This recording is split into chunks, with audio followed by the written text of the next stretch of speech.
அனைவருக்கும் வணக்கம் மற்றும் ஒரு ஆரோக்கியம் நிகழ்ச்சி வாயிலாக இணைந்திருக்கின்றோம். ஆரோக்கியம் நிகழ்ச்சியில் இன்றைய காலகட்டத்தில் உலகம் முழுக்க நாங்கள் பேசிக் கொண்டிருக்கக்கூடிய இந்த COVID-19 வைரஸ் பற்றியதான ஒரு விடயத்தை தான் பேசப் போகின்றோம் என்றாலும் குறிப்பாக இந்த COVID-19 வைரஸ் ஆனது எங்களை எவ்வாறெல்லாம் பாதிக்கின்றது என்பது பற்றியதாகவும் முக்கியமாக இது நுரையீரல் சார்ந்த நோய் என்று நாங்கள் அடையாளப்படுத்துகின்றோம் என்றால் அது நுரையீரல் சார்ந்த எவ்வாறான பாதிப்புகளை ஏற்படுத்துகின்றது என்பதற்கும் அப்பால் இருதயம் சார்ந்த பாதிப்புகள் இந்த நோய் தொற்றிற்கு ஆளானவர்களுக்கு ஏற்படக்கூடுமா? அவ்வாறு ஏற்படுகின்ற பட்சத்தில் அதற்கான சிகிச்சை முறைகள் இவையெல்லாம் இப்போது மருத்துவ உலகில் இருக்கின்றன. இவை பற்றியெல்லாம் ஒரு காத்திரமான கலந்துரையாடலை இன்றைய ஆரோக்கியம் நிகழ்ச்சி வாயிலாக நாங்களும் முன்னெடுக்க தயாராக இருக்கின்றோம். ஆகவே இன்றைய நிகழ்ச்சியில் எங்களோடு இணைந்து கொள்கின்றார் டாக்டர் பிரகாஷ் பிரியதர்ஷன் அவர்கள். இவர் இருதய நோய் தொடர்பான வைத்திய நிபுணராக சேவையாற்றிக் கொண்டிருக்கின்றார். இன்றைய தினம் ஆரோக்கியம் நிகழ்ச்சியில் எங்களோடு இணைந்து கொள்கின்றார். வணக்கம் டாக்டர். வணக்கம். நிச்சயமாக இந்த COVID-19 காலப்பகுதியில் நாங்கள் இந்த COVID-19 வைரஸ் பற்றியதாகவும் இந்த நோய் தொற்றுக்கு ஆளாகாமல் இருப்பதற்கு நாங்கள் எடுக்கக்கூடிய பாதுகாப்பு நடவடிக்கைகள் பற்றியதாகவும் பல விடயங்களை பேசியிருக்கின்றோம். இவற்றிற்கு அப்பால் இந்த COVID-19 தொற்றாளர்களாக இருக்கக்கூடியவர்களுக்கு இருதயம் சார்ந்த பாதிப்புகள் ஏற்படுமா இல்லையா என்பதை நாங்கள் பேசுவதானால் நாங்கள் அநேகமாக இந்த COVID-19 வைரஸ் தொற்று என்பதை நுரையீரலோடு சேர்த்ததாக பல விடயங்களையும் நாங்கள் கேள்விப்பட்டுக் கொண்டிருக்கின்றோம். ஆகவே முதலாவதாக இது இருதயத்தை பாதிக்கக்கூடிய ஒரு நோயாக இருக்கின்றதா என்பதை பற்றி ஆரம்பத்தில் பேசிவிடலாம். நல்ல கேள்வி. COVID-19 இப்போ ஸ்ரீலங்காவில் இப்போ ஆல்மோஸ்ட் 1.5 இயர்ஸுக்கு இருக்குது. நாங்கள் சாதாரணமாக எல்லாம் நினைக்கிறது லங்ஸில் தான் நுரையீரலில் தான் COVID-19 பாதிப்பு இருக்கும் அப்படின்னு. அப்படி இல்லை. ஏன்னா உங்களுக்கு இப்போ நிறைய எவிடன்ஸ் வந்துருக்கு. உங்களுக்கு தெரியாமல் சைலண்ட்டாக ஹார்ட்டுக்கு பெரிய பாதிப்பு இருக்குது COVID-19னால். அது கொஞ்சம் ஆபத்தான நிலைமை இருக்குது. ஏன்னா நிறையா பாதிப்புகள் வெளியே தெரியறதில்லை. ஆனால் நாங்கள் இப்போ டெஸ்ட் செய்கிற நேரம் தான் தெரியுது அது லாங் டேர்மில் எப்படி எஃபெக்ட் பண்ண போகுதுன்னு இன்னும் நாங்கள் சரியான ஏர்லி ஸ்டேஜில் இருக்கும். இந்த பாதிப்புகள் இது தன்னாலே இல்லாமல் போயிடுமா, இல்லாட்டி இந்த பாதிப்புகள் தொடர்ந்து இருந்து இவங்களை பிற்காலத்தில் இவங்களை பாதிக்க போகுது பெரிய அளவில் ஹார்ட் ஃபெயிலியர் மாதிரி. அதனால் இந்த COVID-19 இப்போ ஹார்ட்டும் COVID-19 மிக முக்கியமான இடத்தை வகிக்குது. என்ன ஹார்ட்டை பாதிக்கிற COVID-19 பேஷண்ட்ஸ் தான் மிக மோசமாக இறக்குறது ஹாஸ்பிட்டல் அட்மிட் ஆகிறதுக்கு மிக மோசமான நிலைமைக்கு போடுறாங்கன்னு இப்போ கண்டுபிடிச்சிருக்காங்க. ஆகவே டாக்டர், இந்த COVID-19 தொற்றாளர்களாக இருப்பவர்களுக்கு இருதயத்தை பாதிக்கக்கூடிய வழிவகைகள் அல்லது இருதயத்தை எவ்வாறெல்லாம் பாதிக்கின்றது என்பதை பற்றி பேசுவோம். நாங்கள் நீங்கள் இருதயத்தை எப்படி பாதிக்கணும், முதல்ல COVID-19 பற்றி நீங்கள் இப்போ நிறையா தெரிஞ்சிருப்பீங்க. நான் ஜஸ்ட் அன் இன்ட்ரடக்ஷன் சொல்கிறேன். முதலாவது COVID-19 வந்து உங்களோட COVID-19 நீங்கள் இந்த படங்கள்லாம் பார்த்துருப்பீங்க. கொம்பாக இருக்கும் ஸ்பைக் ப்ரோட்டீன். இந்த கொம்புகளில் தான் அது உடம்புல வந்து அட்டாச் பண்ணுது. ஸோ இந்த கொம்புகள் வந்து அந்த கொம்பை அட்டாச் பண்ணுறதுக்கு உடம்புல AC2 ரிசெப்டர்ஸ்ன்னு இருக்குது. இந்த ரிசெப்டர்ஸ் மிக கவனமாக கண்ணில் இருக்குது, மூக்கில், இல்லாட்டி வாயில் இருக்குது. ஸோ இந்த இடத்துல இந்த COVID-19 டச் பண்ணால் தான் எங்களை உடம்புக்குள்ளே போகும். உடம்புக்குள்ளே போய் நுரையீரலில் பரவி நுரையீரலில் பாதிப்பு ஏற்படுத்தும். ஆனால் அன்ஃபார்ச்சுனேட்லி இந்த ரிசெப்டர்ஸ் ஹார்ட்லேயும் கூட இருக்குது. ஹார்ட்டில், பிளட் வெசல்ஸில் இருக்குது, கிட்னியில் இருக்குது, லிவரில் இருக்குது, ஈவன் அவங்களோட உணவு சமயப்பாடு தொகுதியிலையும் இருக்குது. அதனால நீங்கள் பார்த்துருப்பீங்க COVID-19 பேஷண்ட் டயரியாலையும் வருவாங்க, டயரியாலையும் ப்ரெசென்ட் பண்ணுவாங்க. ஸோ இந்த வைரஸ் உடம்புல பரவு நேரம் இது ஹார்ட்டையும் பாதிக்கும். முதல்ல நாங்கள் இது அவ்வளோ பெரிய இஷ்யூவாக எடுக்கலை. எல்லா நுரையீரல் சம்மந்தமான தான் ஆராய்ச்சி செஞ்சதுக்கு இப்போ ஹார்ட்டை மெதுவாக பாதிக்க தொடங்கியிருக்கு. சில பேருக்கு ஹார்ட் பாதிப்பு தெரியவே தெரியாது. சில பேருக்கு நெஞ்சு வலி வரும். சில பேருக்கு ஹார்ட்டுக்கு வெளியே நீர் சேரும், பெரிகார்டியல் எஃப்யூஷன் சொல்கிறது. சில பேருக்கு ஹார்ட் மசில் டேமேஜ் ஆகும். சில பேருக்கு ஹார்ட்டுக்குள்ளே கண்டக்ஷன் சிஸ்டம் இருக்குது, வயர்ஸ் மாதிரி ஹார்ட்டு கரண்ட் போகிற வயர்ஸ் மாதிரி இருக்குது. அந்த வயரில் டேமேஜ் இருக்கும். அதனால் அப்நார்மல் ஹார்ட் ரிதம் வரும். சில பேருக்கு ஹார்ட்டில் குருதி குழாய்களில் சின்ன ரத்த கட்டி வரும். சிறிய ரத்த கட்டி, மைக்ரோ ஆப்ஸ்ட்ரக்ஷன் சொல்கிறது. இதனாலே ஹார்ட்டில் டேமேஜ் வரும். ஸோ ஹார்ட்டில் ஏராளமான காரணங்களால கோவிட்னால ஹார்ட் டேமேஜ் வருது. அது முந்தைய எங்களுக்கு அது பெருசாக நாங்கள் எடுக்காட்டியும் இப்போ நாங்கள் நிறையா பார்க்குறோம். நீங்கள் ECG எடுத்து பார்த்தாலும் இல்லாட்டி சில பிளட் டெஸ்ட் செஞ்சாலும் தெரியாது. ஆகவே இந்த நோயும் புதிது என்பதால் இதனுடைய பாதிப்புகள் பற்றியதான எங்களுக்காக கிடைக்கக்கூடிய தகவல்களும் புதிதாக இருக்கும். ஆகவே அந்த அடிப்படையில் இப்போது இந்த COVID-19 தொற்றாளர்களாக இருந்து இருதயத்தை பாதிக்கக்கூடியவர்கள் என்று யாரெல்லாம் அடையாளப்படுத்தப்படக்கூடியவர்களாக இருக்கின்றார்கள் டாக்டர்? சாதாரணமாக இருதய பாதிப்புகள் மிக மோசமாக பாதிக்கப்படுறவங்க ஆல்ரெடி ஹார்ட் ப்ராப்ளம் இருக்க பேஷண்ட்ஸ் தான். இம்பார்ட்டண்டாக முந்தி ஹார்ட் அட்டாக் வந்திருக்க பேஷண்ட்ஸ், பைபாஸ் ஸ்டென்ட் செஞ்ச பேஷண்ட்ஸ், இல்லை டயபெட்டிக் பேஷண்ட்ஸ். டயபெட்டிக்கும் ஹார்ட் டிசீஸுக்கும் வித்தியாசம் இல்லை. Diabetic patients heart patients. So diabetic patients இவங்களுக்கு தான் ஹார்ட்டில் பாதிப்பு கூட. ஆனால் மற்றவங்களாம் அதனால் சேஃப்னு இல்லை. மற்றவங்க யாரும் சேஃப்னு இல்லை, எல்லாருக்கும் பாதிக்கலாம். யாருக்கு அதிகமாக பாதிக்குது, யாருக்கு அதிகமாக சரியான ஒரு விளக்கம் இல்லை. ஏன்னா இன்னும் ஆராய்ச்சிகள் போய்கிட்டு இருக்கிறதுனால. ஆனால் ஹார்ட்டில் பாதிக்க ஒன்றும் நல்லா தெரியும். ஹார்ட்டில் பாதித்தா அவங்களுக்கு மோசமான கோவிட் வரும். அவங்களோட கோவிட் கொஞ்சம் மோசமான நிலைமையில் தான் இருக்கும். ஆகவே டாக்டர், இந்த பாதிப்பை எவ்வாறு நாங்கள் இனம் கண்டுகொள்வது? எனக்கு COVID-19 தொற்று இருந்தாலும் எனக்கு என்னுடைய இருதயத்தில் இது பாதித்திருக்கின்றதா இல்லையா என்பதை நான் எப்படி அடையாளப்படுத்திக் கொள்வது, அதை பற்றி குறிப்பிட. எந்த நோயும் கண்டுபிடிக்கும் போது பேஷண்ட்டுக்கு சிம்டம்ஸ் இருக்கும், குணங்குறிகள் இருக்கும். இப்போ குணங்குறிகள் இல்லாமல் தான் கோவிட் நிறையா இருக்குது. ஆனால் குணங்குறிகள் இருந்து ஹார்ட்டில் குணங்குறிகள் சரியான சாட்டில் சரியான வேக், நெஞ்சு வலி சரியான குறைவான பேருக்கு தான் நெஞ்சு வலி வரலாம், இல்லாட்டி நெஞ்சு படப்படப்புன்னு அடிக்கலாம். ஆனால் மிகவும் காமன் குறிகள் நடக்கிற நேரம் டயர்டாகிடும், டக்குன்னு டயர்டாகி இழைக்கும், மூச்சிலே கஷ்டமாக இருக்கும். இதுதான் காமனான குணங்குறிகள். இதில் பிரச்சனை என்னென்னா, இந்த குணங்குறிகள் நார்மல் கோவிட் லங்ஸுக்கு வந்தாலும் இருக்கும். இப்போ இழைப்புத்தன்மை நுரையீரலில் பாதிக்கிற பேஷண்ட்ஸுக்கும் இருக்கும். அப்போ வித்தியாசம் கண்டுபிடிக்கிறது சரியான கஷ்டம். அதே மாதிரி நெஞ்சு படப்பட நடிக்கிறது எல்லாம் சொன்னாலும் நிறையா டைமில் பார்த்துருப்போம். அது பயத்தினால ஆன்சைட்டி, இந்த கோவிட் ஆன்சைட்டிக்கு நெஞ்சு படப்பட நடிக்கும். அதனால் வித்தியாசம் கண்டுபிடிக்கிறது கஷ்டமாக இருந்தாலும் இப்போ நாங்கள் சஸ்பெக்ட் பண்ணணும் அதீதமாக அப்நார்மலாக. சில சமயம் லங்ஸ் கிளியராக இருந்தாலும் இழைப்புத்தன்மை கூட இருக்கும். அப்படி அதீதமாக இருந்தால் நாங்கள் அது ஹார்ட் நோயின்னு சஸ்பெக்ட் பண்ணிருக்கு. அப்படின்னு நீங்கள் டாக்டரை பார்க்குறது பெட்டர். ஏன்னா சில பேருக்கு வேறு ஒரு நல்லாவே இருந்தாலும் அவங்களுக்கு ஈஸியாக வித்தியாசங்கள் இருக்கும். ட்ரோபோனின் பிளட் டெஸ்ட் ஒன்று செய்வாங்க ஹார்ட் பேஷண்ட்ஸுக்கு. அந்த ட்ரோபோனின் கூட இருக்கலாம். சில பேருக்கு எக்கோ அல்ட்ராசவுண்ட் ஸ்கேன் இருக்குது ஹார்ட் செஞ்சு பார்க்குறதுக்கு. எக்கோவில் வித்தியாசங்கள் இருக்கும். சில பேருக்கு இது ஒன்றுமே வித்தியாசம் இருக்காது. நாங்கள் லேட்டஸ்ட் இந்த பேஷண்ட் திருப்பி வந்தாங்கன்னா நாங்கள் ஹார்ட்டுக்கு கார்டியக் எம்ஆர்ஐன்னு நாங்கள் செய்வோம். கார்டியக் எம்ஆர்ஐ டெஸ்ட் ஒன்று இருக்குது. அதில் நாங்கள் பார்த்துருக்கோம் டேமேஜஸ், சைலண்ட் டேமேஜ் இருக்குது. இப்போ ரீசெண்டில் கூட கார்டியக் டேமேஜ் ஒரு யங் பேஷண்ட்டுக்கு அவங்களுக்கும் சின்ன டேமேஜ் இருக்குது சைலண்ட்டாக. அவங்களுக்கு வெளியே தெரியாது. ECG normal, echo normal, troponin normal. So இந்த சைலண்ட் டேமேஜ் இருக்கும்.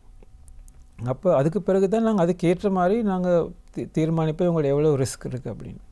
இதில் நான் முதல்ல சொன்ன மாதிரி மிகவும் எங்களோட டவுட் என்னென்னா, இந்த டேமேஜஸ் இப்படியே போயிடுமா, இல்லாட்டி இந்த டேமேஜ் பிற்காலத்தில் இவங்களோட ஹார்ட் ஃபங்க்ஷனை குறைச்சி விட்டுருமா, பெர்மனெண்ட் ஆகிருமா.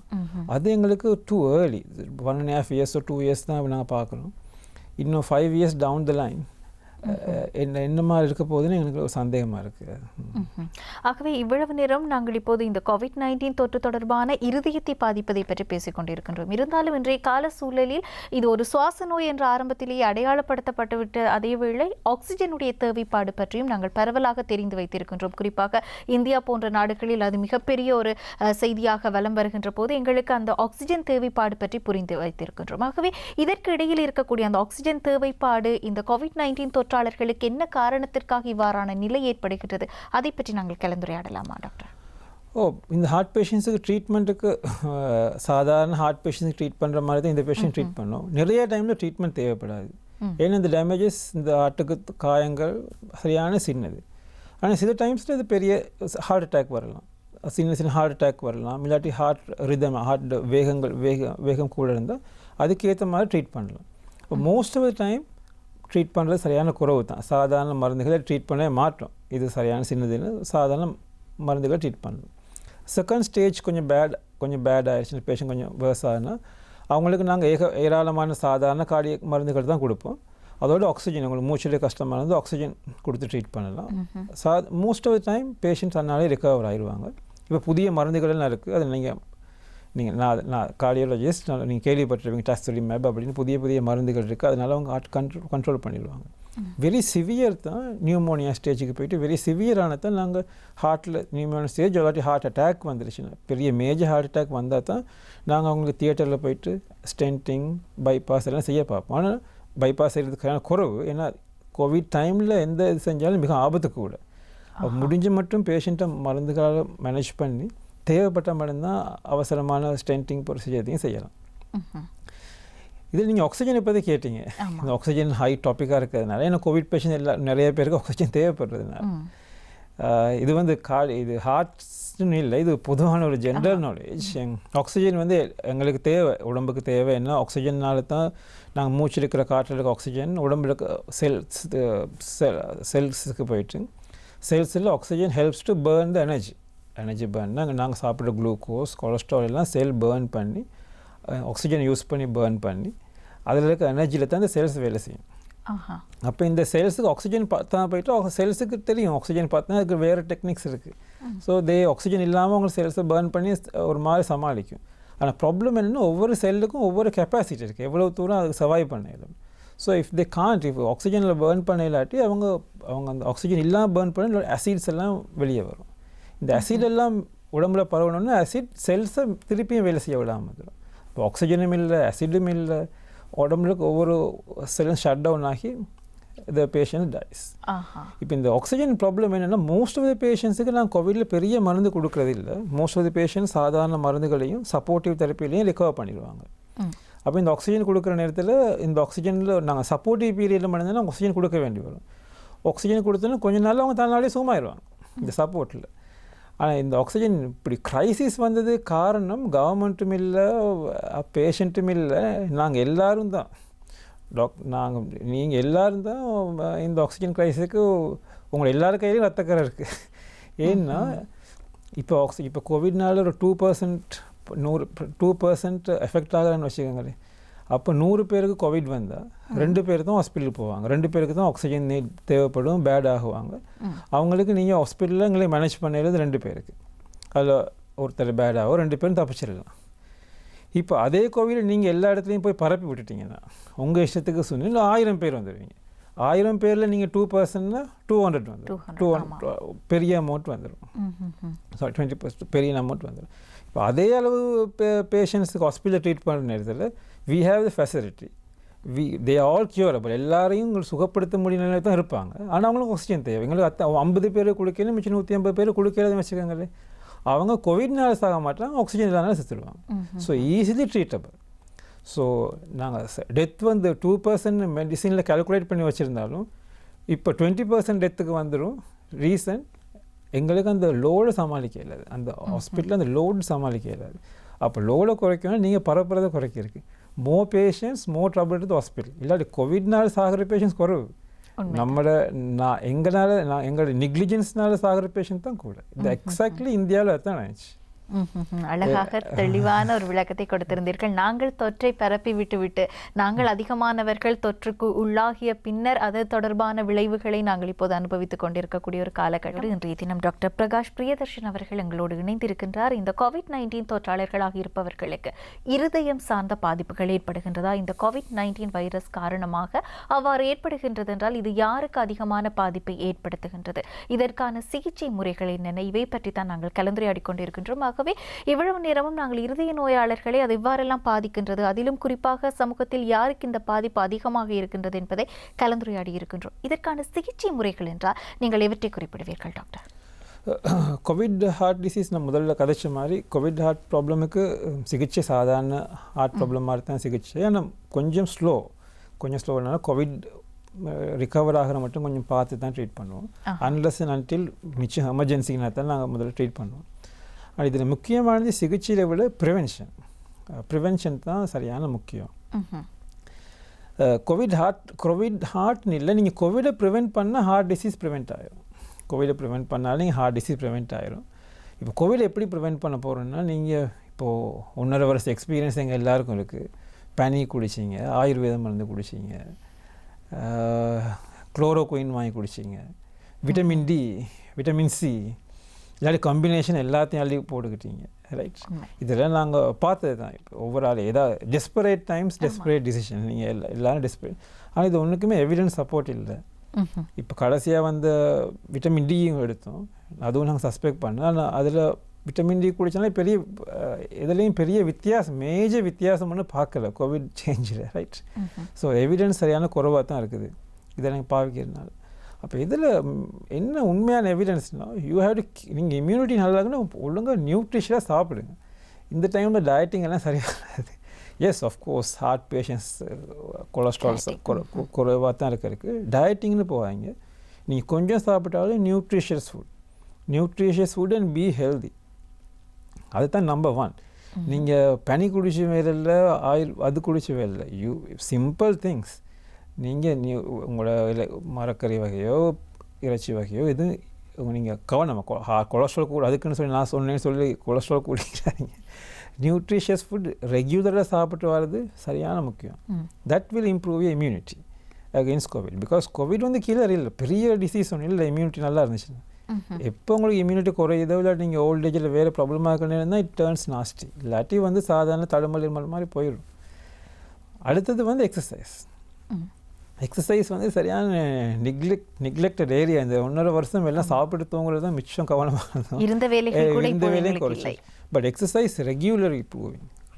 ரெகுலர்லி பெரிய ட்ரையல்ஸில் போய் the person who do exercise regularly as அவங்களுக்கு கோவிட் வர்றது, கோவிடில் பாதிப்பு குறைவு. ஈவன் இன்ஃபெக்ட் ஆனாலும் அவங்களுக்கு வர பாதிப்பு சரியான குறைவு.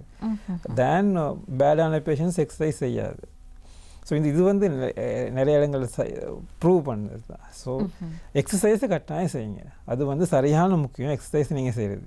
இப்போ நீங்கள் கேட்குற கேள்வி இப்போ வருது, ரூமில் இருந்து எப்படி சார் எக்ஸசைஸ் செய்கிறது? எல்லாரும் கேட்குறேன். நான் ரோட்டில் தான் ஓடுவேன், இப்போ நான் ஓடையில்தான்.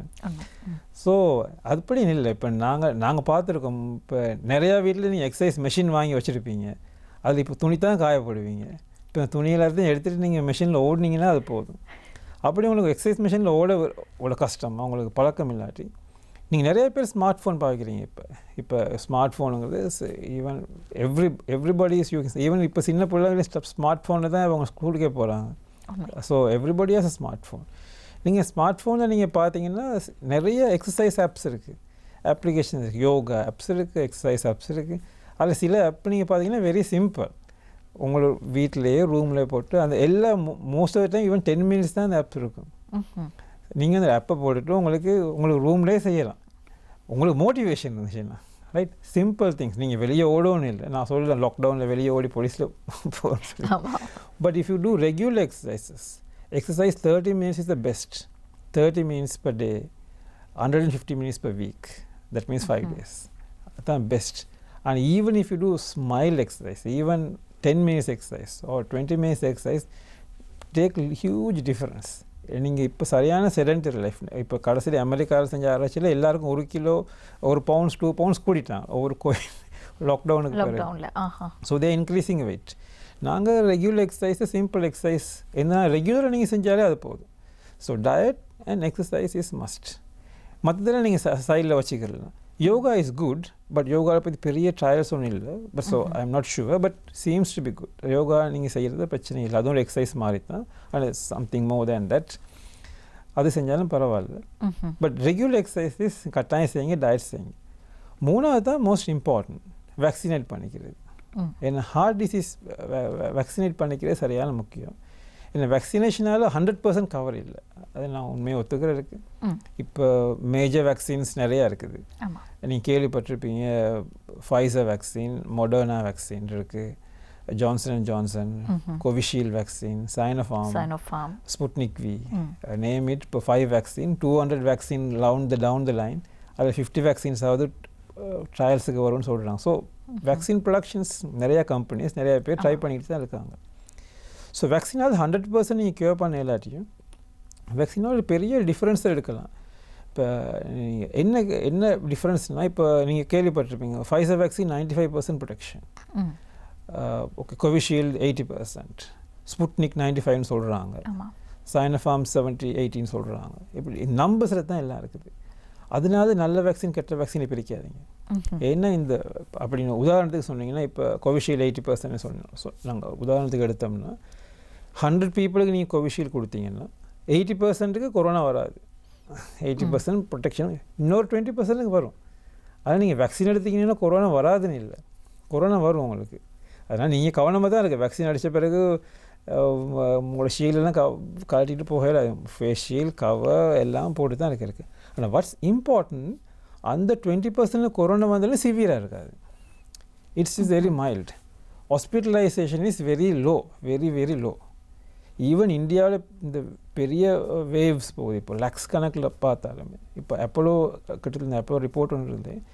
அதில் செகண்ட் வேக்சின் பண்ண பேஷண்ட்ஸ் வந்து சரியான குறைவு, சரியான குறைவு. ஆலாக இது சிங்கிள் வேக்சினேட்டட் ஆ நான் வேக்சினேட்டட் பீப்புள் தான் பெரிய அமௌண்ட்டில் இருக்காங்க பாதிக்கப்பட்டது. So vaccine is not bad. சரியா, எந்த வேக்சின்லாம் இருந்தாலும் இப்போ நமக்கு சூஸ் பண்ணல ஸ்ரீலங்காவில், நீங்கள் யாரும் சூஸ் பண்ணிடாது. நீங்கள் போயிட்டு எனக்கு ஃபைசர் வேக்சின் இல்லாட்டி நான் வேக்சின் அடிக்க மாட்டேன்னு இருக்காது.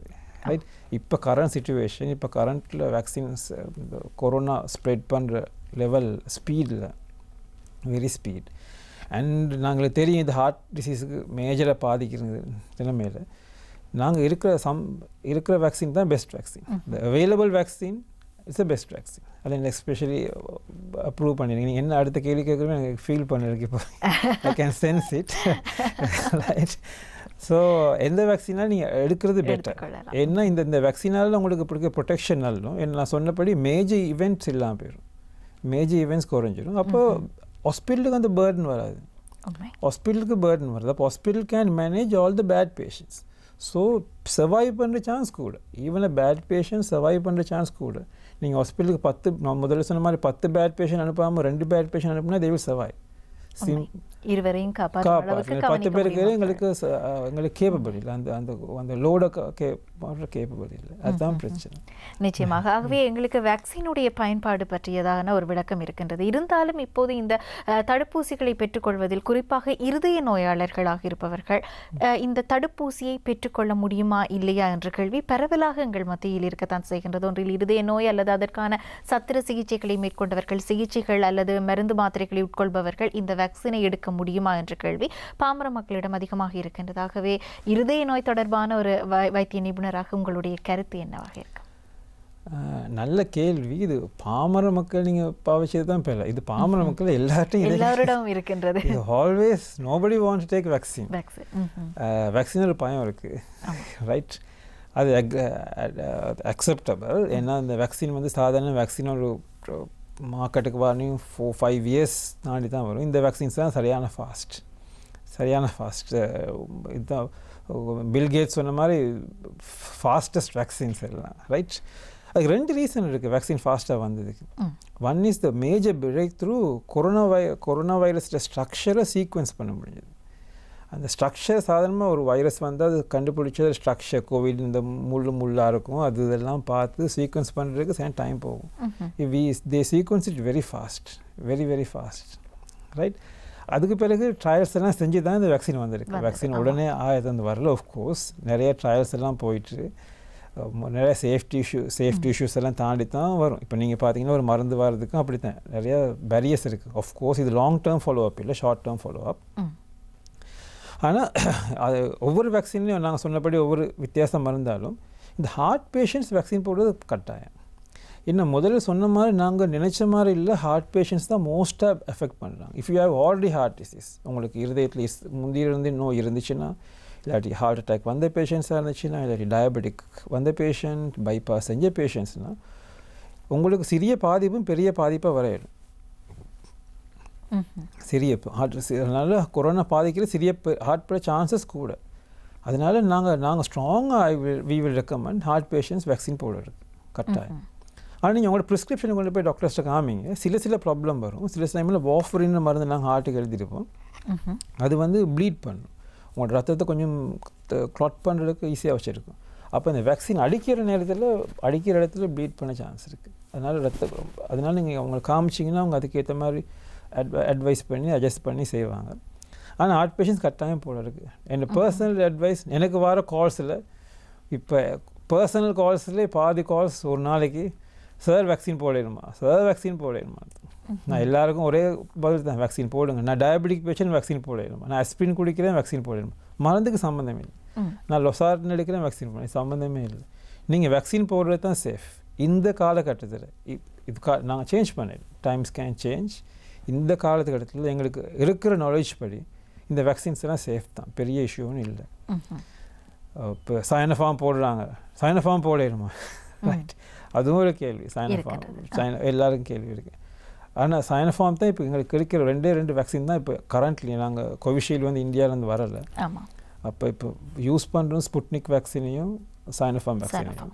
ஸ்புட்னிக் வேக்சின் மோரலெஸ் டெக்னாலஜி வந்து கோவிஷீல்டு டெக்னாலஜியும் தான், ஆல்மோஸ்ட் கோவிஷீல்டு டெக்னாலஜி. இப்போ அவங்க 2 பேரும் கம்பைன் பண்ணி இன்னொரு வேக்சின் செய்ய பார்க்குறாங்க. So Sputnik almost safe vaccine தான். ஆனால் இன்னும் WHO அப்ரூவல் வரலை. ஆனால் நிறையா கண்ட்ரிஸ் யூஸ் பண்ணுறாங்க. மோர் தென் 60 கண்ட்ரிஸ் யூஸ் பண்ணுறாங்க. சைனோஃபார்ம் அப்படி தான். சைனோஃபார்ம் இஃபெக்டிவில் பிரச்சனை இல்லை. சைனோஃபார்மில் என்ன மற்ற வேக்சினோட டிஃப்ரெண்ட்னா, சைனோஃபார்ம் இஸ் சைனீஸ் வேக்சின். மற்ற வேக்சின்லாம் அந்த கொரோனா வைரஸில் பார்ட்டிகளை தான் யூஸ் பண்ணாங்க, வைரஸை யூஸ் பண்ணல. இப்போ கோவிஷீல்டுனா கொரோனாவுக்கு அந்த கொம்பாக இருக்கும், அந்த கொம்பு ப்ரோட்டீனை தான் அங்கே மாடிஃபை பண்ணி பாடிக்கு கொடுக்குறாங்க. அந்த கொம்பு ப்ரோட்டீனுக்கு எதிராக தான் அந்த இது என்னது ப்ரோட்டீன் இது ஆன்டிபாடிஸ் ஃபார்ம் ஆகும். ஆன்டிபாடிஸ் ஃபார்ம் ஆகி டிஃபென்ஸ் எங்களோட இம்யூனிட்டி டெவலப் ஆகும். பிறகு வைரஸ் வந்தோன்னே அட்டாக் பண்ணுவாங்க. அதே மாதிரி தான் இப்போ mRNA யூஸ் பண்ணுவாங்க ஃபைசர் வேக்சினில். mRNA பார்ட்டிகல்ஸ் தான் யூஸ் பண்ணாங்க, எக்ஸெப்ட் சைனோஃபார்ம். சைனோஃபார்மில் முழு வைரஸை தான் பாவிக்கிறாங்க, டோட்டல் வைரஸ். இது நல்ல பார்ட். பட் இந்த வைரஸ் வந்து கில்டு. இந்த virus is totally inactivated and kill. It is not a live vaccine. It is not a live. It's almost inactivated. இதுதான் கொடுக்குறாங்க. ஆனால் இந்த மாதிரி வேக்சின் நான் நிறைய பாவிக்கிறேன். இப்போ உங்களுக்கு தெரியாது. சின்ன பிள்ளைகளுக்கு கிடைக்கிற நிறைய வேக்சினில் இதே மாதிரி தான். போலியோ வேக்சின் இதே மாதிரி தான். நாங்கள் அப்போ யாரும் கேள்வி கேட்குறேன், இப்போ நான் கேள்வி கேட்குறேன். இது சைனாவிலேருந்து வந்ததுனால தெரியாது. பட் இந்த வேக்சின் எஃபெக்டிவ்னஸ் ப்ராப்ளம் இல்லை. பட் எஃபெக்டிவ்னஸ்க்கு ஒரே இஷ்யூ ஒன்று இருக்குது. The trials are more done on less than 60 years. 60 வயசுக்கு கீழ்பட்டவங்களுக்கு தான் எஃபெக்டிவ்னஸ் நல்லா தெரியும். 60 வயசுக்கு மேற்பட்டவங்களுக்கு அவங்க செஞ்ச ஸ்டடியில் இருந்த பேஷண்ட்ஸ் நம்பர் குறைவுனால எங்களுக்கு சரியான ஒரு கன்க்ளூஷன் வரையலாது. பொதுவாக இருக்கும், இது வந்து அவங்களுக்கு எஃபெக்டிவாக இருக்கலும். ஆனால் நாங்கள் சயின்ஸ் படி பார்த்தா நம்பர்ஸ் இருக்காது. இந்த நம்பர்ஸ் குறைவுனால தான் நாங்கள் 60 வயசுக்கு பிறகு எவ்வளோ எஃபெக்டிவாக இருக்குன்னு எங்களுக்கு சரியாக தெரியல. ஆனால் எஃபெக்டிவ். இந்த சைடு எஃபெக்ட்ஸ் ப்ரொஃபைலும் அதே மாதிரி தான். இது மட்டும் சைடு எஃபெக்ட்ஸ் செஞ்ச ப்ரொஃபைலில் பெரிய சைடு எஃபெக்ட்ஸ் ஒன்றும் இல்லை. ஆனால் இன்னும் ட்ரையல்ஸ் போகுது. WHO அதை எழுதியிருக்காங்க, அந்த காஷியஸாக தான் இருக்காங்க. But this vaccine was used and very effective. இன்றைய தினம் COVID-19 தொற்றாளர்களாக இருந்திருக்கக்கூடியவர்களுக்கு இருதயம் சார்ந்த பிரச்சனைகள் ஏற்படுவதற்கு வாய்ப்புகள் இருக்கின்றனவா என்பதை பற்றி நாங்கள் ஒரு காத்திரமான கலந்துரையாடலை மேற்கொண்டு கொண்டிருக்கின்றோம். குறிப்பாக நாங்கள் இவ்வளவு நேரமும் COVID-19 தொற்று ஏற்பட்டவர்கள் பற்றியதாக பேசியிருந்தோம் டாக்டர். இதேவேளை நாங்கள் இன்றைய கால சூழலில் கிட்டத்தட்ட 1.5 வருடங்களுக்கு மேலாக அவ்வப்போது வீடுகளிலேயே முடங்கப்பட வேண்டிய நிலைமை, வீட்டில் இருந்தவாறே நாங்கள் வேலை செய்கின்றோம், இவ்வாறான ஒரு சூழலுக்குள் மாறி இருக்கின்றோம். எங்களுடைய சாதாரண வாழ்க்கை சூழல் என்பது மாற்றமடைந்திருக்கின்றது. ஆகவே இவ்வாறு நாங்கள் அதிக நேரம் வீட்டிலேயே இருக்கக்கூடியவர்களாக இருக்கின்ற காலகட்டத்தில் எங்களுக்கு இருதயம் சார்ந்த ஏதேனும் நோய்கள் ஏற்படுவதற்கு வாய்ப்புகள் இருக்கின்றனவா? அவ்வாறு வாய்ப்புகள் இருந்தால் எவ்வாறான இருதயம் சார்ந்த பாதிப்புகள் ஏற்படக்கூடும்? பொதுவாக நாங்கள் தொற்று இல்லாதவர்களாக இருந்தாலும் கூட அதை பற்றி கலந்துரையாடலாம். எஸ், நீங்கள் சொன்னது உண்மை தான். இப்போ COVID-19 வந்த பிறகு எங்களோட லைஃப் ஸ்டைல் மாறிடுச்சு. இப்போ நாங்கள் வந்து புதிய உலகத்தில் தான் இருக்கோம். இப்போ இன்டர்நெட்டில் தான் வேலை செய்கிறோம், வைபரில் வெளியில் ஓட மாட்டோம், எக்ஸசைஸ் செய்ய மாட்டோம். எக்ஸ்கியூஸும் இருக்குது இப்போ எங்களுக்கு கோவிட்னால ஓட இல்லாதபடின்னு, ரைட்? உண்மைதான். ஆனால் எஸ், 2-3 காரணங்கள் இருக்கலாம். இப்போ நீங்கள் கோவிட் இருந்தாலும் கோவிட் இல்லாட்டியும் ஹார்ட் பேஷண்ட்ஸ் வந்து கொஞ்சம் கவனமாக தான் இருக்கிறது. இப்போ கோவிட்னால தானே நாங்கள் முதல்ல சொன்னோம், ஹார்ட்டுக்கு டிரெக்ட் எஃபெக்ட் ஹார்ட்டுக்கு இருக்குது, அதனால் இருக்கலாம். மற்றது வந்து நீங்கள் லேக் ஆஃப் எக்ஸசைஸ். இப்போ நீங்கள் போக மாட்டீங்க வெளியே, வீட்லேயும் எக்ஸசைஸ் செய்கிற மூடு இல்லை, உங்களுக்கு எக்ஸசைஸ் விருப்பமே இல்லை நிறையா பேருக்கு, அதுவும் ஒரு காரணமாக இருக்கலாம். லேக் ஆஃப் எக்ஸசைஸ் நான் சொன்னபடி இப்போ வெயிட் கூடுது பேஷண்ட்ஸுக்கு, அது ஒரு காரணமாக இருக்கலாம். இன்னொரு முக்கியமான காரணம் நாங்கள் நெக்லெக்ட் பண்ணுறது, மறக்கிறது ஸ்ட்ரெஸ், எக்ஸ்ட்ரீம் ஸ்ட்ரெஸ். ஒன்று கோவிட்னால ஸ்ட்ரெஸ், கோவிடுக்கு பயம், கோவிடுக்கு பயம், இல்லாட்டி ஃபினான்ஷியல் ஸ்ட்ரெஸ். ஃபினான்ஷியல் ஸ்ட்ரெஸ்ஸும் பெரிய ஸ்ட்ரெஸ் தான். ஏன்னா எல்லாரோட ஜாப்ஸும் எஃபெக்டட். சில பேருக்கு lost their job, lot of people lost their job. So financial ஸ்ட்ரெஸ்ஸும் பெரிய ஸ்ட்ரெஸ். Children education stress. சில பேர் சும்மாவே ஸ்ட்ரெஸ், வீட்டில் கொஞ்ச நேரம் இருக்கவே ஸ்ட்ரெஸ் தான். So stress has is own toll. இப்போ அதனாலேயே எங்களுக்கு ஹார்ட்டுக்கு பாதிப்பு ஏற்படலாம். அதனால தான் நான் முதல்ல சொன்னேன், நீங்கள் எக்ஸசைஸ் செய்கிறதும் நியூட்ரிஷன்ஸும் பெரிய வெரி வெரி இம்பார்ட்டன்ட். அதே மாதிரி நீங்கள் கொஞ்சம் லைஃபையும் லைட்டாக எடுக்கிறதுக்கு, ஏன்னா நமக்கு கோவிடை மாற்ற இல்லாது, we can't change, we have to accept, அதுக்கு ஏற்ற மாதிரி தான் போகிறதுக்கு. ஆனால் இந்த டிப்ரெஷன் நீங்கள் வீட்டுக்காரங்க மற்றவங்க தான் டக்குன்னு டிடெக்ட் பண்ணுறதுக்கு பேஷண்ட். இந்த டிப்ரெஷனால் சில சமயம் நோய் இல்லாட்டியும் நோய் குணங்கூறுகள் கூட. இப்போ சில பேர் நெஞ்சு வலின்னு வருவாங்க, நெஞ்சு படப்படன்னு அடிக்குதும்பாங்க, சரியான கூட. இது வந்து ஜோக்குன்னு எடுக்கிறது இல்லை. அவங்க வெரி டிப்ரெஸ்ட், நெஞ்சு எந்த நேரம் நெஞ்சு படப்படம் அடிக்கும், ஹாஸ்பிட்டலே தான் இருப்பாங்க, எந்த டெஸ்ட் செஞ்சாலும் நெகட்டிவ். ஸோ டிப்ரெஷனும் மிச்சம் கூட தான் இருக்குது. அப்போ நீங்கள் வீட்டில் இருக்க நேரத்தில் நெஞ்சு வலி வந்துச்சுன்னா, இல்லாட்டி நெஞ்சு படப்படன்னு அடிச்சிச்சுன்னா, நெஞ்சு வேகமாக வேலை செய்கிறது, இல்லாட்டி நெஞ்சு மயக்கம் மாதிரி அடிக்கடி மயக்கம் போட்டு விழுந்தீங்கன்னா, இல்லாட்டி அவங்களுக்கு மூச்செடுக்கு மிக முக்கியமானது மூச்செடுக்கு, ஃபைனிங் டிஃபிகல்ட் டு கிளைம்ஸ், படி ஸ்டெப்ஸில் ஏறுறது இல்லை சின்னத்தில் இருந்துச்சுன்னா, நீங்கள் ஹார்ட் சம்மந்தமான நோயை டாக்டர் பார்க்குறது நல்லது. ஸ்பெஷலி உங்களுக்கு டயபெட்டிக் எதுவும் இருந்துச்சுன்னா. இன்னொரு முக்கியமான விஷயத்தை சொல்ல இருக்குது, நீங்கள் கோவிட் மட்டும்தான் கழிச்சிங்க, லாங் கோவிட்னு இப்போ ஒன்று இருக்குது. அதாவது கோவிட் வந்து சுகமாகி இருந்தவங்களுக்கு இந்த மாதிரி சிம்டம்ஸ் இப்போ இருக்குது, நிறைய பேருக்கு இருக்குது. அவங்க கோவிட் வருவாங்க, சாதாரணமாக காய்ச்சல், குவாரண்டைனில் இருப்பாங்க. நிறைய பேர் இப்போ குவாரண்டைனில் பாயிலாக தான் போட்டுட்ருக்காங்க, வெரி ஹாப்பி, வீடியோ போடுறாங்க. ஆனால் கொரோனாவில் வந்த பிறகு நாங்கள் பார்க்குறோம் நிறைய பேருக்கு இந்த சிம்டம்ஸ் இருக்குது, இந்த நான் சொன்ன குணங்குறிகள் இருக்குது. இது சில நேரம் ஸ்ட்ரெஸ்ஸாக இருக்கலாம். ஆனால் இந்த சுச்சுவேஷனில் நாங்கள் ஸ்ட்ரெஸ்ஸுன்னு மட்டும் கணக்கெடுக்கிறது இல்லை. லிட்டில் வரிட் ஹார்ட்டாகவும் இருக்கலாம், ரைட், ஹார்ட்டில் பாதிப்புக்கு தான் இருக்கலாம். அதனால் நீங்கள் எக்ஸசிவாக இருந்துச்சுன்னா, ஏதாவது ஒரு குணங்குறி அளவுக்கு மிஞ்சி இருந்துச்சுன்னா, உங்களுக்கே விளங்குச்சுன்னா, நீங்கள் முந்தி ஆஃப்கோர்ஸ் கோவிட் வந்த பிறகு முந்தி நீங்கள் 100 மீட்டர் தூரத்து வேகமாக நடந்தீங்கன்னா இப்போ அதை கொஞ்சம் குறைவாக தான் இருக்கும். நீங்கள் ரிகவரி ஆல்வேஸ் ஸ்லோ. கோவிட் வந்து 2 வீக்ஸில் போயிடுச்சுன்னா நீங்கள் உங்களோட ஃபிட்னஸ் வராது, கொஞ்சம் ஸ்லோவாக தான் இருக்கும். ஆனால் நீங்கள் எக்ஸசிவாக இருந்துச்சுன்னா, தொடர்ந்து பர்சிஸ் பண்ணிச்சுன்னா, 2-3 months கூட இருந்துச்சுன்னா நீங்கள் டாக்டரை பார்க்குறது நல்லது. பெரிய எக்ஸசைஸ் எல்லாம் போகாதீங்க. இப்போ முதல்ல டாக்டரை பார்த்துட்டு ஒரு அட்வைஸ் எடுத்தீங்கன்னா நல்லது. ஏன்னா கோவிட்டை மட்டும் நினச்சிக்கக்கூடாது, நார்மல் இவ்வளோ நாள் ஹார்ட் அட்டாக் இருந்துச்சு. அடுத்தது நாங்கள் பார்க்குற மிக மோசமான நாங்கள் எக்ஸ்பீரியன்ஸை சொன்னோன்னா, ஹார்ட் பேஷண்ட்ஸ் யாரும் இப்போ ட்ரீட்மெண்ட்டுக்கு வரதில்லை. அதுவும் சரியான பெத்தட்டிக் சிச்சுவேஷன். நெஞ்சு வலி வரும், நெஞ்சு வலி வந்ததுன்னா ஹாஸ்பிட்டலுக்கு போனால் இல்லை கோவிட் வந்துடும்னு சொல்லி நெஞ்சு வலியோடு வருவாங்க, நெஞ்சு வலியோடு வீட்டிலேருந்து வருவாங்க. நிறைய பேர் ஹாஸ்பிட்டலுக்கு வரதே லேட். சாதாரண சிம்பிள் ஹார்ட் அட்டாக் பேஷண்ட்ஸ் வரது லேட். ஹாஸ்பிட்டலுக்கு வந்துட்டு அவங்களுக்கு கோவிட் வந்துடும். அப்படி இன்னும் ஹாஸ்பிட்டலுக்கு வந்தால் கோவிட் ஜம்ப் பண்ணாது, அப்போ நாங்கள் தான் இருக்க எங்கள் பேசிக் ப்ரிகாஷன். ஆஃப்கோர்ஸ் நான் சொல்கிறோம் வராதுன்னு இல்லை, பேசிக் ப்ரிகாஷன், வாஷ் யூர் ஹேண்ட்ஸ், முகத்தை மாஸ்க் போட்டுக்கிட்டு அங்கிட்ட இங்கிட்ட ஹாஸ்பிட்டல் தொடாமல் நீங்கள் டாக்டரை பார்த்து அட்வைஸ் ஆகுறது நல்லது. நெஞ்சு வலி வந்தால் உடனே போய் பார்க்குறது நல்லது. ஏன்னா சில சமயம் simply treatable disease will become complicate, right. அதுக்குன்னு எல்லா நெஞ்சுக்கும் நீங்கள் பயப்படாதீங்க. பட் நெஞ்சு வலி வந்தாங்க நிறைய பேஷண்ட் பார்த்துட்டோம், அப்படி லேட்டாக வர பேஷண்ட்ஸ். மருந்துகள் வாங்க வரமாட்டாங்க, மருந்துகள் பழைய மருந்தே குடிச்சிக்கிட்டு இருப்பாங்க, அதுவும் காமன் ப்ராப்ளம். நீங்கள் டைமுக்கு டைம் உங்களோட செக், இப்போ கோவிட் இல்லாதனால டைமுக்கு டைம் செக் பண்ணி மருந்துகள் பாவிக்கணும். இப்போ நிறைய ஹாஸ்பிட்டலில் ஓவர் த ஃபோன் கன்சல்டேஷன்ஸ் இருக்குது. ஈவன் நேஷனல் ஹாஸ்பிட்டல், ஈவன் அதுலேயும் இப்போ நான் நினைக்கிற மாதிரிக்கு இந்த கண்டாக்ட் சர்வீஸில் உங்கள் டவுட்ஸை கேட்கலாம். ப்ரைவேட் ஹாஸ்பிட்டல்ஸில் டெஃபினட்டாக இருக்குது. உங்களுக்கு வர பயம்னா ஆடியோலையாவது நீங்கள் டாக்டரோட கதைச்சி அவங்களோட அட்வைஸ் எடுக்கிறது நல்லது. எனக்கு உண்மையாகவே நான் ஹாஸ்பிட்டல் வரத்தான் தேவையாக மருந்து மாயத்தரையிலுமான கதைக்கலாம். அதனால் நீங்கள் உங்களோட ஹெல்த்தோடு நீங்கள் கவனமாக தான் இருக்குது. எக்ஸாக்டாக சொல்லலை இது தான் கோவிட், இது தான் நார்மல்னு. நீங்கள் நார்மலாக உங்களுக்கு நெஞ்சு வலி வந்தால், நான் சொன்ன மாதிரி ஏதாவது அதீதமாக இருந்துச்சு, ஏதாவது அளவுக்கு மிஞ்சி இருந்துச்சுன்னா நீங்கள் பெட்டர் நீங்கள் டாக்டரை பார்க்குறது மிக முக்கியம். ஏறக்குறைய நான் அடுத்து கேட்க வேண்டிய கேள்வியும் அதுவாகத்தான் இருந்தது. நினைத்து கொண்டிருந்த விடயம், சாதாரணமாக இன்றைய காலகட்டங்களில் வைத்தியசாலைக்கு செல்வதில் பலருக்கு அச்சம் இருக்கின்றது. இதேவேளை எந்த விதமான அறிகுறிகளும் இல்லாமல் கோவிட் தொற்றிற்கு ஆளானவர்கள் கூட இருக்க குடும்பங்கள் மத்தியில். ஆகவே எவ்வாறான அறிகுறிகள் எங்களுடைய இருதயம் சார்ந்து ஏதாவது பாதிப்புகளை ஏற்படுத்துகின்றன என்று நாங்கள் கவனிக்க வேண்டிய, அதாவது இன்னும் சிரத்தையோடு நாங்கள் உடனடியாக செயல்பட வேண்டிய விடயங்களாக இவையெல்லாம் இவ்வாறான அறிகுறிகள் எல்லாம் எங்களுக்கு இருக்கும் டாக்டர், அதை பற்றி பேசுவோம். நீங்கள் சொன்னபடி சரிதான்.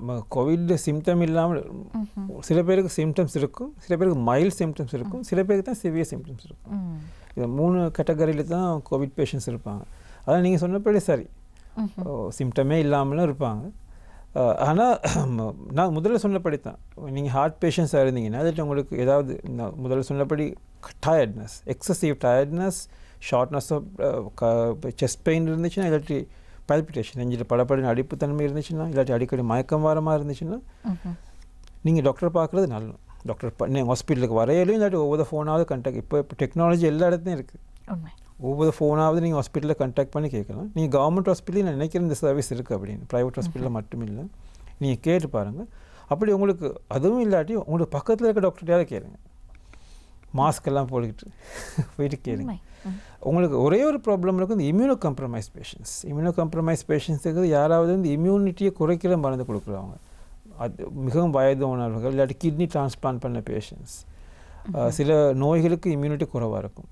ஆஃப்கோர்ஸ் அவங்களுக்கு கோவிட் தொற்ற சான்ஸ், அது வந்தாலும் சிவியராக வர சான்ஸ் மற்றவங்கள விட கொஞ்சம் கூட இருக்கிறதுனால அவங்களோட வீட்டில் சார்ந்தவர்கள் யாராவது முதல்ல டாக்டரை பார்த்து அட்வைஸ் ஒன்று கேட்டு அதுக்கு பிறகு பேஷண்ட்டை கூட்டிகிட்டு வந்தாலும் நல்லது.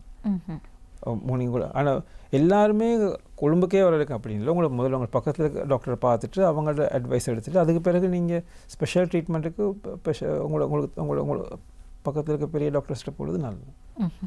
அதேவழி டாக்டர், இன்றைய காலகட்டங்களில் பெரும்பாலும் நாங்கள் எவ்வாறு இந்த இருதய நோயாளர்களுக்கு வேக்சின் போட முடியுமா என்ற அச்சம் இருக்கின்றதோ, அதே போன்று இந்த கர்ப்பிணி தாய்மாராக இருக்கட்டும் அல்லது பாலூட்டும் தாய்மார், இவ்வாறானவர்கள் தொடர்பிலும் எங்களுக்குள் ஒரு விதமான அச்ச நிலை இருக்கத்தான் செய்கின்றது. ஆகவே அவர்கள் பற்றியதாக, குறிப்பாக இந்த COVID-19 காலப்பகுதியில் அவர்கள் எதிர்கொள்ளக்கூடிய பிரச்சனைகள் பற்றியதாக தொடர்ந்தும் நாங்கள் பேச வேண்டிய தேவை இருக்கின்றது. டாக்டர் பிரகாஷ் பிரியதர்ஷன் அவர்களோடு இன்றைய தினம் நாங்கள் கலந்துரையாடி கொண்டிருக்கின்றோம். COVID-19 தொற்றாளர்களாக இருக்கக்கூடியவர்களுக்கு எவ்வாறான இருதயம் சார்ந்த பிரச்சனை ஏற்படும், இவை தவிர அவ்வாறான இருதயம் சார்ந்த பிரச்சனைகள் ஏற்படக்கூடாது என்றால் நாங்கள் எவ்வாறான விடயங்களை கவனத்தில் கொள்ள வேண்டும், இப்படியான பல விடயங்களையும் கலந்துரையாடி கொண்டிருக்கின்றோம். குறிப்பாக டாக்டர், நாங்கள் இந்த தடுப்பூசியை ஏற்றுவது பற்றி பேசுகின்ற போது இருதய நோயாளர்கள் பற்றி நாங்கள் தனித்துவமாக பேசியிருந்தோம். ஏனென்றால் அவ்வாறான அச்சம் அவர்களுக்கு காணப்படுகின்றது என்பது பற்றியதாக. இதேவேளை நாங்கள் பார்க்கின்ற போது இந்த கிட்னி சம்பந்தமான பிரச்சனைகள், சிறுநீரகம் சம்பந்தமான பிரச்சனைகள் அல்லது நோயாளர்களாக இருப்பவர்கள் அல்லது தங்களுக்கான வேறு ஏதேனும் பாரிய வருத்தங்களுக்கு உள்ளாகி இருக்கக்கூடியவர்கள், இவர்கள் இந்த தடுப்பூசியை எடுத்துக்கொள்வது தொடர்பாக இருக்கக்கூடிய அந்த அச்சம் பற்றியதான உங்களுடைய கருத்து என்னவாக இருக்கின்றது? நான் என்ற கருத்துன்னு இல்லை, இது வந்து WHO வேர்ல்ட் வைட் எல்லாரோட பொதுவான கருத்துக்கள் தான் நான் சொல்ல இருக்கேன். இது வந்து புது நோய், எல்லாரும் கன்சென்சஸ் டிசிஷன்ஸ் தான் நாங்கள் எடுக்கிறது. நீங்கள் உண்மையாக பார்த்தீங்கன்னா கிட்னி டிசீஸுக்கும் ஹார்ட் டிசீஸுக்கும் பெரிய வித்தியாசம் இல்லை. ஏன்னா கிட்னி பேஷண்ட்ஸில் 20% கட்டாயம் ஹார்ட் ப்ராப்ளம் இருக்கும். அதே மாதிரி டயபெட்டிக் பேஷண்ட்ஸுக்கும் அதே மாதிரி தான். Diabetic patients almost heart patients தான் இப்போ. சரியா? அப்போ உங்களுக்கு வேறு நோய்கள் இருக்குது. நாங்கள் அடிக்கடி வர கால் தான் இதுதான், கிட்னி எனக்கு ப்ராப்ளம் இருக்குது, எடுக்க இயலுமா அப்படின்னு. நீங்கள் வேக்சின் எடுக்கிறது நல்லது, எல்லாருக்குமே vaccine safe. At present vaccine எடுக்கிறது நல்லது. ஏன்னா அதனால் நீங்கள் கோவிட் வந்த பிறகு வர காம்ப்ளிகேஷன் வர, நீங்கள் உங்களுக்கு ஆல்ரெடி ப்ராப்ளம் இருந்துச்சுன்னா அது வந்து மெட்டர் இன்னும் கொஞ்சம் பாரதூரமாக்குமே தவிர உங்களை காப்பாற்றாது. அதனால நீங்கள் கிட்னி பேஷண்ட் இருந்தாலும் வேக்சின் எடுக்கிறது நல்லது. சில பேர் கேட்பாங்க, கிட்னி பேஷண்ட்ஸுக்கு நாங்கள் டிரான்ஸ்பிளான்ட் பண்ணியிருக்கோம், இம்யூனோ கம்ப்ரமைஸ்டாக இருக்குது, எப்படி வேக்சின் எடுக்கிறது அப்படின்னு. இதில் நிறைய வேக்சினில் வைரஸே இல்லை. இதில் லைவ் வேக்சின் இருந்துச்சுன்னா வித்தியாசம். சில வேக்சின்ஸ் இருக்கும் live vaccine. Live organisms, live பாக்டீரியாவையோ வைரஸையோ அதில் தொழிற்பாடு தன்மையை கொஞ்சமாக குறைச்சிட்டு இன்ஜெக்ட் பண்ணுவாங்க. அது லைவ் வேக்சின். அந்த வேக்சின் இருக்கிறது கொஞ்சம் அன்சேஃப். உங்களோட இம்யூனிட்டியே குறைவாக இருந்துச்சுன்னா, இம்யூனிட்டி குறைவாக டிரான்ஸ்பிளான்ட் பேஷண்ட் இம்யூனிட்டி குறைவாக இருந்துச்சுன்னா அது வந்து உங்களுக்கு சுகர் இல்லை. இந்த வேக்சின் அப்படி பிரச்சனை இல்லை. இந்த வேக்சின் எல்லாத்துலேயுமே லைவ் இல்லை, எல்லாம் டெட் பார்ட்டிகல்ஸ். அந்த வைரஸில் ஒரு பகுதி தான் இருக்குது, ஒரு RNA ஒரு ஸ்பைக் ப்ரோட்டீனை மட்டும்தான். அதனால வைரஸ் உடம்புல அது எல்லாருக்கும் இருக்க பயன்தான். இது அடித்தோன்னு எனக்கு கொரோனா வந்துடுமா அப்படின்னு இல்லை. அது அடித்தா கொரோனா வருது, அந்த கொரோனா க்யூவில் இருக்கணும் எனக்கு கொரோனா வரும்னு ஒரு சந்தேகம் இருக்குது தான். ஆனால் இந்த வேக்சின், அதனால இது வேக்சின் நீங்கள் வேக்சின் அடிக்கிறது சேஃப். வேக்சின் எஃபெக்டிவ்னஸில் இப்போதைக்கு சேஃப் ப்ரொஃபைல் தான் இருக்குது. எந்த ஸ்பெக்ட்ரம் ஆஃப் டிசீஸ் இருக்கும். இந்த ஹார்ட் டிசீஸ் வர நேரத்தில் நான் ஒன்றும் எல்லா பேஷண்ட்டும் கேட்குற கேள்வி தான், அது முதல்லையே சொல்லிடுறேன். அது வந்து இரத்த கட்டிகள் வருது அப்படின்னு இப்போ நியூஸில் நீங்கள் கேள்விப்பட்டிருப்பீங்க. கோவிஷீல்டு வேக்சின், கோவிஷீல்டு தான் முதல்ல வந்த வேக்சின். கோவிஷீல்டு வேக்சின்ஸோட பிளட் கிளாட்ஸ் வருது அப்படின்னு அதுக்கு பயந்துக்கிட்டு இப்போ நிறைய பேர் வேக்சின் அடிக்கிறதே இல்லை. அப்படி ஒரு கூகுளில் நியூஸ் வாசிக்கிறதுனால இப்போ information is very available, easy. So அதுக்கு வேக்சின் அடிக்கிறதும் இல்லை. ஆனால் நீங்கள் பார்த்தீங்கன்னா இந்த நிறைய ரத்த கட்டி வர இயலும் தான், அதுக்கு ரீசன்ஸ் தான் வந்துச்சுன்னா அது வந்து வெயின்ஸ் கிளாட், அதாவது ஹார்ட்டில் உங்களுக்கு நாடி நாளம் இருக்குது, நாலு பகுதியில் தான் இந்த கிளாட்ஸ் நிறைய பேர் வந்திருக்கு. அதுவும் ஃபீமேல்ஸுக்கு தான் வந்திருக்கு. அப்போ நீங்கள் டோட்டல் நம்பரை பார்த்தீங்கன்னா, டோட்டல் நம்பர்ஸ் இப்போ நீங்கள் ஒரு 1 மில்லியன் அப்படி எடுத்திங்கன்னா அதில் சரியான குறைஞ்ச பேஷண்ட்ஸுக்கு தான் அது இருக்குது. 1% அப்படி தான் இருக்குது. 1% or 2% தான் இருக்குது. ஸோ மேக்ஸிமம் 4% தான் சொல்கிறாங்க. அப்போ இந்த ரிஸ்க் வர்சஸ் பெனிஃபிட், நீங்கள் இதெல்லாம் பிஸ்னஸ் தான். லைஃப் இஸ் அ பிஸ்னஸ், எல்லாம் ப்ராபபிலிட்டி தான். நீங்கள் இருக்க கண்ட்ரியில் கொரோனா ஸ்ப்ரெட் எவ்வளோ வேகமாக போயிட்டு உங்களுக்கு கொரோனாவால் ஏற்படுற பாதிப்பு கூடயா இல்லாட்டி இந்த 1,00,000 ஒரு ஆளாக நான் இருக்க சான்ஸ் கூட ரத்த கட்டி வர சான்ஸ் கூடயா அப்படின்னு தான் நாங்கள் யோசிக்கிறோம். இது இஸ் ப்ராபபிலிட்டி. நான் இந்த ரிஸ்க்கு இந்த ரத்த கட்டி வராமல் இருக்கிறதுக்காக நான் ரிஸ்க் இது வேக்சின் அடிக்காமல் இருப்பேன், இல்லை கொரோனா வராமல் தடுக்க ரிஸ்க் எடுப்பேன் அப்படின்னு. அப்போ நீங்கள் தான் யோசிக்கிறீங்க. இப்போ நாங்கள் தான் யோசிக்கிறேன் அந்த ரிஸ்க் சரியான குறவுனால கொரோனா வேக்சின் அடிக்கிறது பெட்டர்னு தான் யோசிக்கிறோம். அட் ப்ரெசன்ட் இந்த வேக்சின்ஸ் ஆர் பெட்டர்.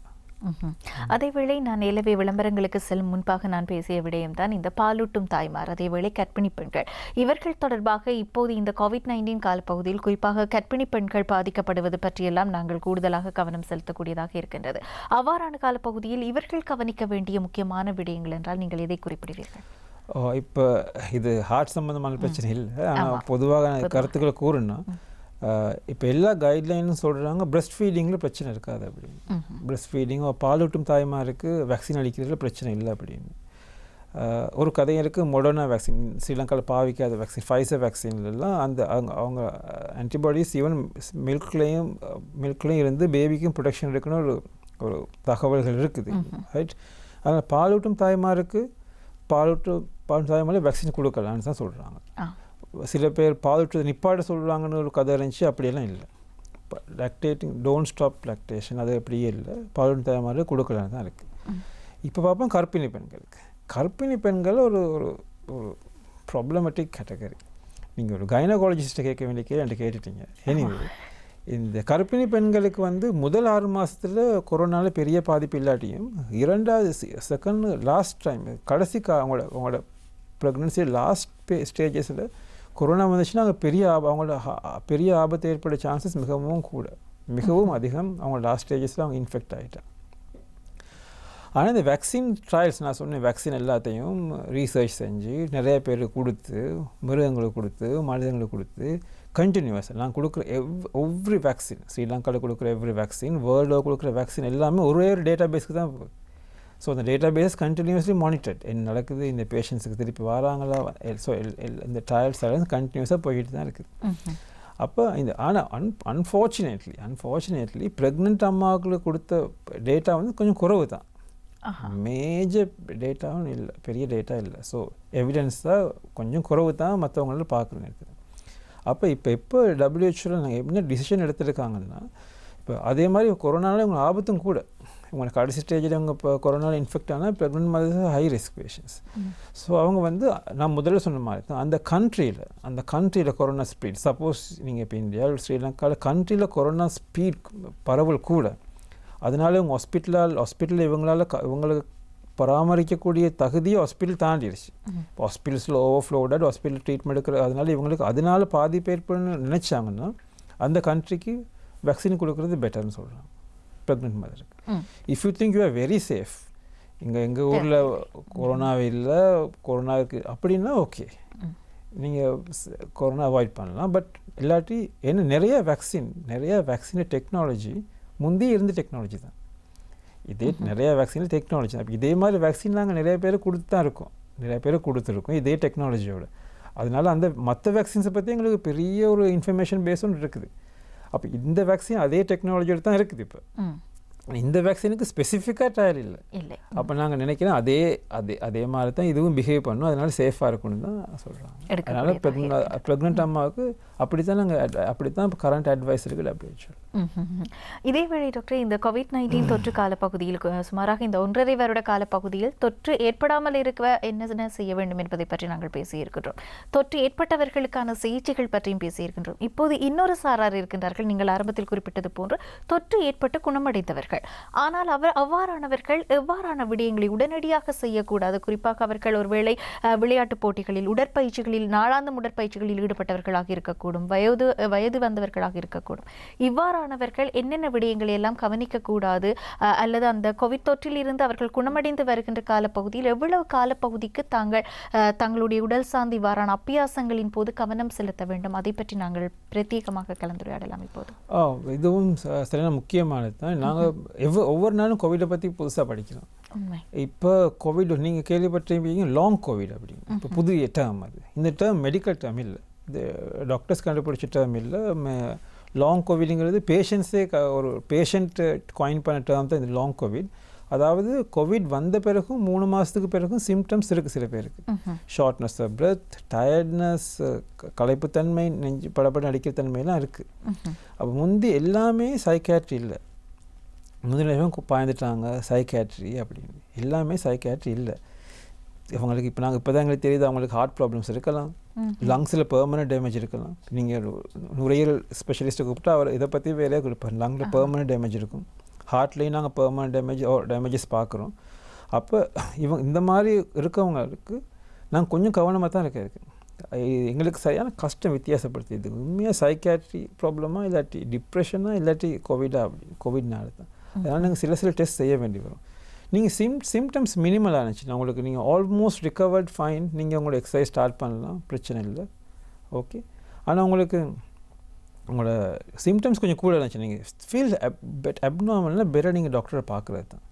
பெட்டர் டாக்டரை பார்த்து சீரியஸ் டெஸ்ட் செஞ்சு கன்ஃபார்ம் பண்ணிக்கிட்டு okay this is not heart is not affected. அதுக்கு பிறகு நீங்கள் உங்களோட பெரிய விளையாட்டு பயிற்சிகளை ஸ்டார்ட் பண்ணுறது மிச்சம் நல்லது. இல்லாட்டி நீங்கள் வெள்ளனே தெரிஞ்சிருச்சு அது ஹார்ட் தான் அப்படின்னா அது நோய்க்கு ஏற்றப்படி தான் நாங்கள் டிசைட் பண்ணிட்டுருக்கோம் நீங்கள் எவ்வளோ தூரம் ஸ்டார்ட் பண்ணுறது அப்படின்னு. அது சரியான முக்கியம். அதுக்கு ஏற்ற மாதிரி நான் ஒரு விஷயத்தை நாங்கள் வேக்சினேட் பண்ணுறேன்னு சொல்ல மறந்தது தான். இந்த வேக்சினேட் பண்ண உடனே எல்லோரும் சேஃப்னு நினச்சி பிஹேவ் பண்ணுறது கொஞ்சம் பெற. அது I want to highlight earlier. Vaccine அடித்தோன்னு இனி எனக்கு நானே ராஜான்னு எல்லாத்தையும் கலட்டி வீசிட்டு அலையிற பேஷண்ட் கூட. முந்தையே நாடிக்கு தான் மாஸ்க் போட்டாங்க, இப்போ மாஸ்கே இல்லாமல் தான் இருக்காங்க எல்லோரும். அது ஒரு பிரச்சனையாக இருக்குது. ஏன்னா நீங்கள் 2 வேக்சின் அடித்தாலுமே வேக்சின் எஃபெக்ட் வர 3 வீக்ஸ் ஆகிரும். 2-3 வீக்ஸுக்கு பிறகு தான் நீங்கள் ஃபுல்லி அந்த 80% கவர் 85% கவரெல்லாம் சொல்கிறது வந்து 2-3 வீக்ஸுக்கு பிறகு. அதனால் நீங்கள் வேக்சின் அடித்தோடனே யூ ஆர் நாட் கவர்ட். நீங்கள் கவனமாக தான் இருக்குது, அதுக்கு பிறகு கவனமாக தான் இருக்குது. அந்த டைம் பெட்டர் நீங்கள் உண்மையாக மிச்சம் முழுமையாக நாங்கள் அதை தொடர்ந்து பின்பற்றுவது சிறப்பு இல்லையா?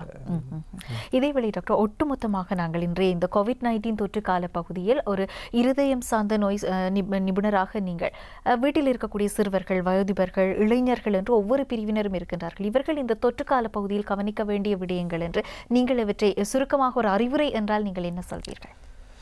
இல்லை, அறிவுரை என்னென்னா நீங்கள் இப்போ லாஸ்ட் 1.5 years நீங்கள் நிறையா கேள்விப்பட்டிருப்பீங்க கோவிடை பற்றி. நாங்கள் புதுசாக சொல்ல ஒன்றும் இல்லை.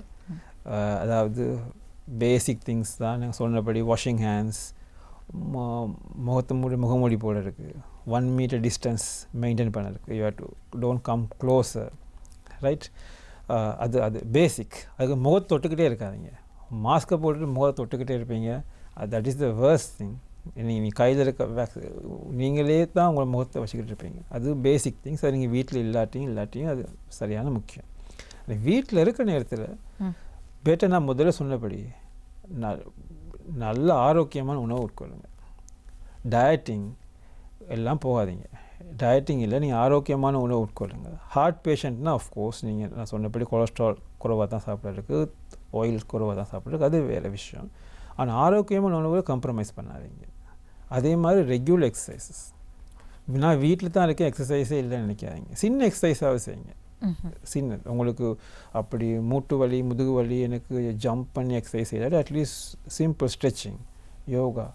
உங்களுக்கு டீச்சர் இல்லாட்டி இப்போ தான் நான் சொன்னபடி ஃபோன்லேயாவது பார்த்து சின்ன எக்ஸசைஸை செய்யுங்க. வேக்சினேட் பண்ணிக்கங்க, அது இம்பார்ட்டன்ட். மது 14 days குவாரண்டைன் இருந்தால் 14 days இம்பார்ட்டன்ட், ரைட். இப்போ அந்த 14 daysங்கிறது பெரிய ஒரு ப்ராப்ளமேட்டிக் வார்த்தையாக போய் ஸ்ரீலங்காவில். ஆனால் சயின்ஸ் சொல்கிறது 14 daysனா சயின்ஸ் மற்றவங்களுக்காக சயின்ஸை மாற்ற சயின்ஸ் தான். 14 days quarantine is very important. ஏன்னா ஒரு நல்ல எப்படி 14 days வந்துச்சுன்னா நீங்கள் தெரிஞ்சுக்கிறதுக்கு, இப்போ சப்போஸ் ஒரு இன்ஃபெக்டட் பர்சன் வந்து உங்களுக்கு இன்ஃபெக்ஷனை கொடுத்துட்டாரு, அவங்களோட அவர் வந்து உங்கள் வீட்டில் ஒருத்தர் வந்துட்டார், இன்ஃபெக்ட் ஆகி வந்திருக்காரு, அவருக்கு குணங்குறிகள் தெரியறதுக்கு 5-6 நாள் போயிடும், ரைட். அந்த கடைசி 3 நாள் தான் அவர் எல்லாருக்கும் கொடுப்பார், வீட்டில் இருக்க எல்லாருக்கும், ரைட்.